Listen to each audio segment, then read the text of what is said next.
اعوذ باللہ من الشیطان الرجیم بسم اللہ الرحمن الرحیم یسألونک عن الہلہ، اے نبی آپ سے پوچھ رہے ہیں چاند کی گھٹتی بڑھتی صورتوں کے بارے میں۔ قل ہی مواقیت للناس والحج، کہہ دیجئے یہ لوگوں کے لیے ایک اوقات کا تعین ہے، کیلنڈر ہے، اور حج کے لیے۔ اب دیکھو آپ کو معلوم ہے کہ یہ اللہ تعالیٰ نے کیلنڈر لٹکا دیا ہے، معلوم ہو گیا یہ چاند پہلی تاریخ ہو گئی۔ کچھ دنوں کے بعد آپ نے دیکھا معلوم ہوتا ہے کہ اب ایک ہفتہ گزر گیا ہے، آدھا چاند ہو گیا ہے، 2 ہفتے ہو گئے، پورا چاند ہو گیا ہے، پھر نے گھٹنا شروع کیا۔ تو یہ گویا کہ لوگوں کے لیے اوقات کار کی تعین کے لیے، اور خاص طور پر سب سے اہم شے حج۔ اور یہ نوٹ کیجئے، صوم کے بعد حج، اور حج کے ساتھ قتال۔ حج وہ عبادت ہے جو ایک خاص جگہ پر ہو سکتی ہے، نماز ہر جگہ ہو سکتی ہے، روزہ ہر جگہ ہو سکتا ہے، عبادت اور ہر جگہ ہو سکتی ہے، اور زکوٰۃ ہر جگہ دی جا سکتی، حج تو وہی ہوگا۔ اور وہ تھا اس وقت زیر تسلط مشرکین کے، اور مشرکین کے تسلط سے نکالنے کے لیے قتال لازم تھا۔ اس قتال کے لیے صبر پہلے پیدا ہونا ضروری ہے۔ جو گھوڑوں کو روزہ رکھواتے تھے پہلے خود روزہ رکھو۔ یہ ترتیب ہے، ربط ہے، صوم کے احکام فوراً حج اور قتال کے احکام۔ یسألونک عن الہلۃ قل ہی مواقیت للناس والحج ولیس البر بأن تأتوا البیوت من ظہورها ولکن البر من اتقی۔ اور یہ کوئی نیکی نہیں ہے کہ تم گھروں میں ان کی پشت پر سے داخل ہو، بلکہ نیکی تو اس کی ہے جس میں تقوی ہے۔ یہ اصل میں ان کے ہاں ایک رواج تھا، کیونکہ حج تو ہو رہا تھا ایام جاہلیت میں بھی، اس کے مناسک کی بگڑی ہوئی شکلیں بھی موجود تھیں، کچھ ترمیمیں انہوں نے کر دی تھی، یہ حج تو تھا ان کا۔ وہ یہ کرتے تھے جب گھر سے مکے سے نکل گئے احرام باندھ کر، اب اگر کسی ضرورت سے گھر واپس جانا پڑ گیا تو سمجھتے تھے کہ احرام باندھ کر نکل آئے ہیں، اب دروازے سے تو نہیں جا سکتے، گھسیں گے کہیں پیچھے سے، کہیں اوپر سے پھاند کر دیوار آئیں گے، اور اسے سمجھتے تھے بڑا تقویٰ ہے۔ فرمایا یہ کوئی نیکی کی بات نہیں، یہ سرے سے نیکی نہیں۔ ولیس البر، یہ ہرگز نیکی نہیں ہے ان تأتوا البیوت من ظہورها کہ تم ان کے تم گھروں میں داخل ہو ان کے پچھواڑے سے، ولکن البر من اتقی۔ اب یہاں اس پوری آیت کو ذہن میں رکھ لیجئے، آیت البر کے آخر میں لفظ تھا اولئک هم المتقون ولکن البر من اتقی۔ گویا کہ وہ پورا تصور جو ہے یہاں پر جو آیا بر میں آ چکا ہے، اس کو اس لفظ کے حوالے سے اس پورے تصور کو پھر آپ کے ذہن میں تازہ کر دیا۔ وَأْتُوا الْبُيُوتَ مِنْ أَبْوَابِهَا، گھروں میں داخل ہو ان کے دروازوں سے، وَاتَّقُوا اللَّهَ لَعَلَّكُمْ تُفْلِحُونَ، اور اللہ کا تقوی اختیار کرو تاکہ تم فلاح پاؤ۔ وَقَاتِلُوا فِي سَبِيلِ اللَّهِ الَّذِينَ يُقَاتِلُونَكُمْ، لیجئے قتال آ گیا۔ اب یہ تیسری کڑی آ گئی نا، ایک لڑی عبادات کی، ایک لڑی معاملات کی، ایک لڑی انفاق کی، ایک لڑی قتال کی، یہ چوتھی کڑی ہے۔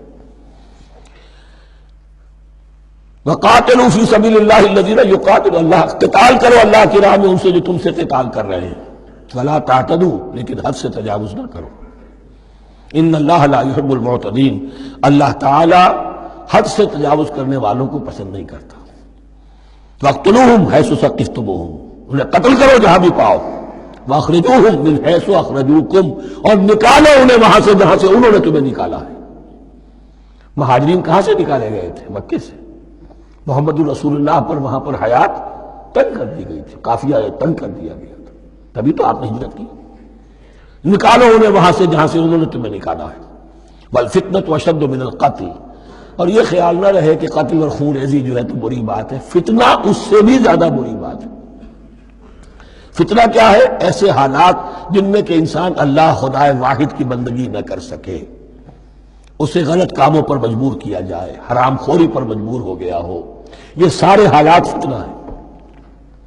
تو قتل اور خون ریزی اتنی بری شے نہیں ہے جتنی فتنہ۔ والفتنة أشد من القتل ولا تقاتلوهم عند المسجد الحرام حتى يقاتلوكم فيه، ہاں مسجد حرام وہ چونکہ اسے تو امن کی جگہ بنا دیا گیا ہے، ان سے جنگ مت کرو مسجد حرام کے پاس جو بھی حرم کا علاقہ ہے، حتیٰ یقاتلوکم، یہاں تک کہ وہ خود تم سے قتال کریں اس میں۔ فَإِن قَاتَلُوكُمْ، پھر اگر وہ تم سے قتال کرتے جنگ کرتے ہیں، فَاقْتُلُوهُمْ، تو قتل کرو انہیں۔ كَذَلِكَ جَزَاءُ الْكَافِرِينَ، یہی بدلہ ہے کافروں کا۔ وَفَإِنِ انتهوا فَإِنَّ اللَّهَ غَفُورٌ رَحِيمٌ، اگر وہ بعد آ جائے تو اللہ غفور اور رحیم ہے۔ وَقَاتِلُوهُمْ حَتَّى لَا تَكُونَ فِتْنَةٌ وَيَكُونَ الدِّينُ لِلَّهِ۔ اب جب یہ جنگ کا مرحلہ شروع ہو گیا ہے دعوت محمدی کے سلسلے میں صلی اللہ علیہ وسلم، تو مسلمانوں جان لو، ایک دور تھا 12-13 برس تک تمہیں حکم تھا کفو ایدیکم، مارے کھاؤ ہاتھ نہ اٹھاؤ۔ اب یہ نیا دور آ گیا ہے، تمہاری دعوت و تحریک جو ہے وہ نئے دور میں داخل ہو گئی ہے۔ اب جب تمہاری تلواریں نیام سے باہر آ گئی ہیں، اب یہ نیام میں نہ جائیں جب تک کہ فتنہ بالکل ختم نہ ہو جائے اور دین اللہ ہی کے لیے ہو جائے، اللہ کا دین قائم ہو جائے۔ یہ آیت دوبارہ آئے گی اور زیادہ نکھری ہوئی شان کے ساتھ سورہ انفال میں، وَقَاتِلُوهُمْ حَتَّى لَا تَكُونَ فِتْنَةٌ وَيَكُونَ الدِّينُ كُلُّهُ لِلَّهِ، دین کل کا کل، جز نہیں۔ دین کی بالادستی پوری انسانی زندگی پر، انفرادی بھی اجتماعی بھی، اور اجتماعی کے بھی سارے پہلو، politico socio economic system, totally وہ اللہ کے احکام کے تابع ہو۔ وَقَاتِلُوهُمْ حَتَّى لَا تَكُونَ فِتْنَةٌ وَيَكُونَ الدِّينُ لِلَّهِ فَإِنِ انتَهَوْا فَلَا عُدْوَانَ إِلَّا عَلَى الظَّالِمِينَ۔ پھر اگر وہ باز آ جائے، صلح چاہے تو ٹھیک ہے، پھر ظالموں کے اوپر جو ہے سوائے ظالموں کے کسی پر زیادتی جائز نہیں۔ الشہر الحرام بالشہر الحرام، حرمت والا مہینہ بدلہ ہے حرمت والے مہینے کا، والحرمات قصاص، اور حرمات کے اندر بھی بدلہ ہے۔ فَمَنِ اعْتَدَىٰ عَلَيْكُمْ فَاعْتَدُوا عَلَيْهِ بِمِثْلِ مَا اعْتَدَىٰ عَلَيْكُمْ، تو جو کوئی بھی تم پر زیادتی کرتا ہے، دست درازی کرتا ہے، تو تم بھی اس کے خلاف کارروائی کرو، اقدام کرو جیسے کہ اس نے تم پر زیادتی کی۔ وَاتَّقُوا اللَّهَ، اور اللہ کا تقوی اختیار کرو۔ وَاعْلَمُوا أَنَّ اللَّهَ مَعَ الْمُتَّقِينَ، اور یہ جان لو کہ اللہ ساتھ ہے متقیوں کی، یعنی اللہ کی تائید، نصرت، اس کی مدد آئے گی اہل تقوی کی۔ اب دیکھیے وہ تیسری کڑی یہاں بہت چھوٹی سی آئی ہے، قتال کی ذرا زیادہ بڑی کڑی آ گئی ہے اور یہ چھوٹی سی کڑی آ رہی ہے۔ قتال کے لیے لازم ہے انفاق بھی۔ جنگ کیسے ہوگی اگر فوج کے لیے ساز و سامان نہ ہو، رسد کا اہتمام نہ ہو، ہتھیار نہ ہو، سواریاں نہ ہو، کیسے ہوگی جنگ؟ وَأَنفِقُوا فِي سَبِيلِ اللَّهِ وَلَا تُلْقُوا بِأَيْدِيكُمْ إِلَى التَّهْلُكَةِ، خرچ کرو اللہ کی راہ میں اور مت ڈالو اپنے آپ کو اپنے ہاتھوں ہلاکت میں۔ یعنی اللہ کا دین اس وقت اسے احتیاج ہے، وہ پیسہ چاہتا ہے۔ جیسے حضور نے تبوک کے موقع پر عام اپیل کی اور آپ اپنے مال کو لے کر بیٹھے ہوئے ہیں، تو گویا کہ آپ نے اپنے آپ کو ہلاکت میں خود ڈال دیا۔ یہ انفاق ہے، جہاد بالمال۔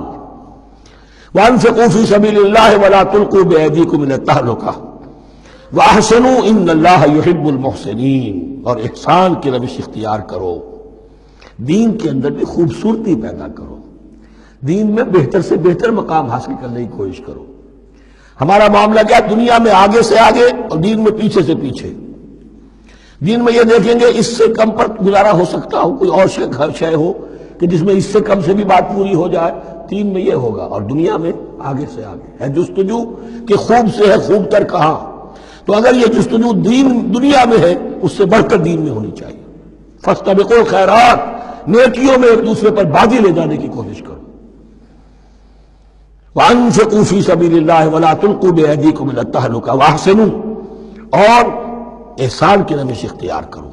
ان اللہ یحب المحسنین، یقیناً اللہ تعالی محسنین کو، ان لوگوں کو کہ جو درجہ احسان پر فائز ہو جائیں، محبت کرتا ہے، انہیں پسند کرتا ہے۔ یہ حدیث جبرائیل اگر ذہن میں ہو تو 3 درجے ہیں، جیسے میں نے آج بتایا آپ کو، وَنَحْنُ لَهُ مُسْلِمُونَ وَنَحْنُ لَهُ عَابِدُونَ وَنَحْنُ لَهُ مُخْلِصُونَ۔